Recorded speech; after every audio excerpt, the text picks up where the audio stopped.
Hi, today we're going to be discussing estrangement and therapists. Welcome back to our series where we are unraveling 13 reasons why families estrange. I'm Marie Morin, a therapist and a wellness coach. We've covered a wide range of topics, but don't worry if you missed parts 1 through 10. They're listed in the description box, or you can click the link at the top of the video. This video is going to discuss 5 points regarding therapy and estrangement. And as we dive into this topic, let's discuss the therapist's duty. Therapists assist the client in gaining insight to experience a better quality of life. People come in and they're distressed. They may have anxiety, depression, relationship challenges, traumatic events that they need to deal with. Maybe they had a divorce or the death of a loved one.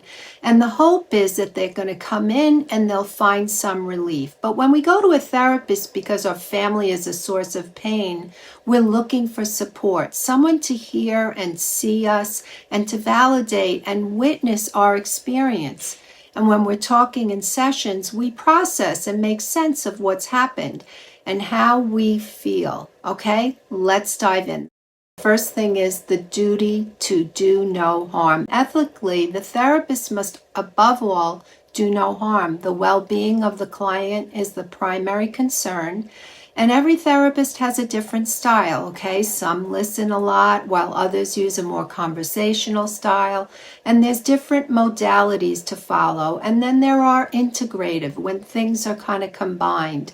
And what we find is that some therapists see their clients as experts in their lives, and these clients know what they need best. And then there are those that believe that they are the expert. So it's a good idea not to paint a broad brushstroke about all therapists. That's kind of unfair and irresponsible.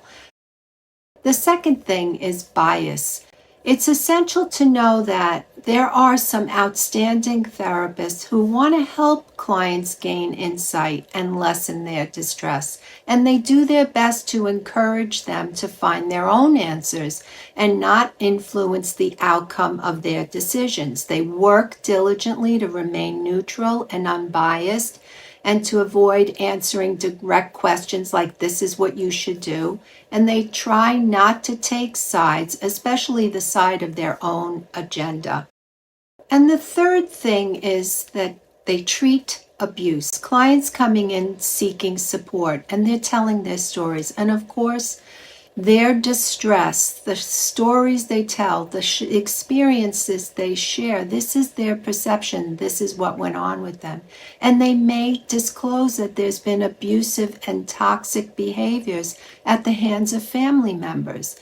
And they find it highly stressful to be around these people. And the therapist is there to help the client process their trauma and navigate a path. And the fourth thing is the possibility of going sideways. Another scenario may be someone who's having high conflict in their family, and the ability to resolve conflict is zero. The client is distressed over the family's dysfunction. The therapist, again, is there to help the client process their experiences. They are there to help the client. But here's where it can go sideways. What if the client, with their blind sides or their lack of objectivity, is focused just on blaming others? They don't want to take responsibility. What if the client is so uncomfortable that avoiding conflict is what feels best for them? What if this client, who struggles with conflict resolution along with family members, wants to solve their distress by avoiding family members and decides to use distance themselves? Is it up to the therapist to encourage or discourage? This is a good question. The research is clear about why adult children estranged. In their words, the family relationships are unsafe. Is it then the therapist who is to blame? It's a good question. When a therapist is posed with a case of someone feeling unsafe, if they're concerned with the client's well-being, they would not argue for the client to go back into a burning building.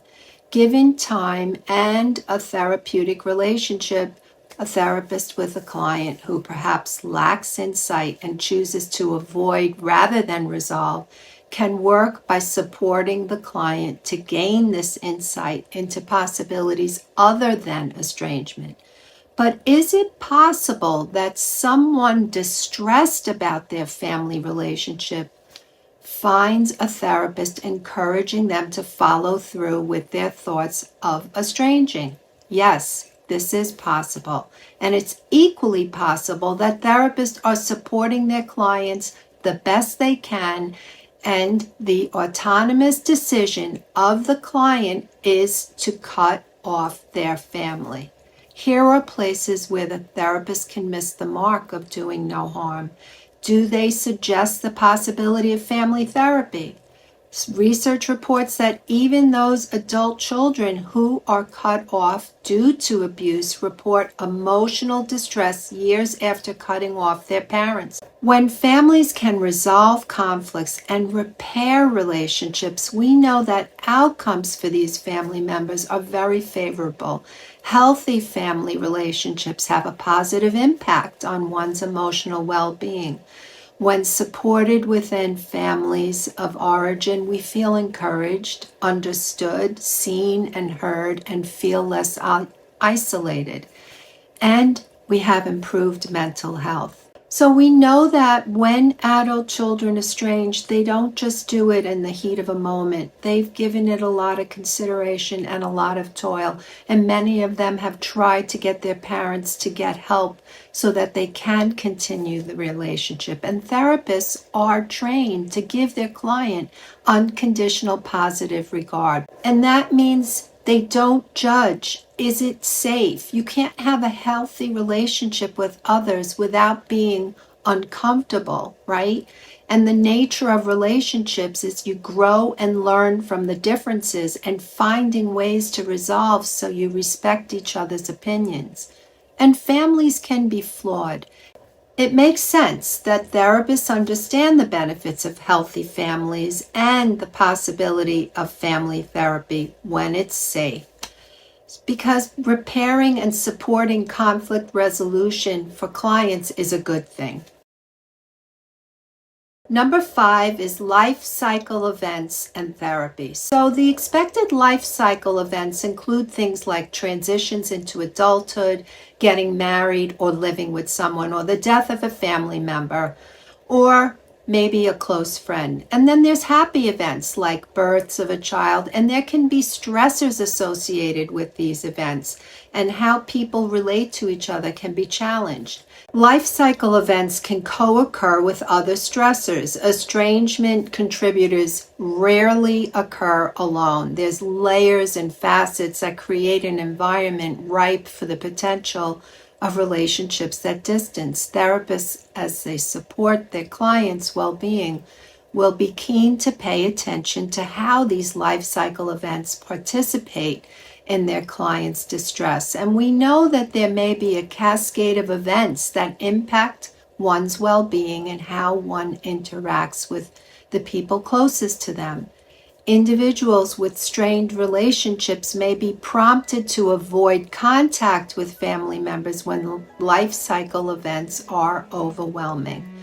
So I'm going to talk more about this in video 12, more on life cycle events and the relationship to estrangement. Leave me a comment. Tell me your experience with therapists and estrangement.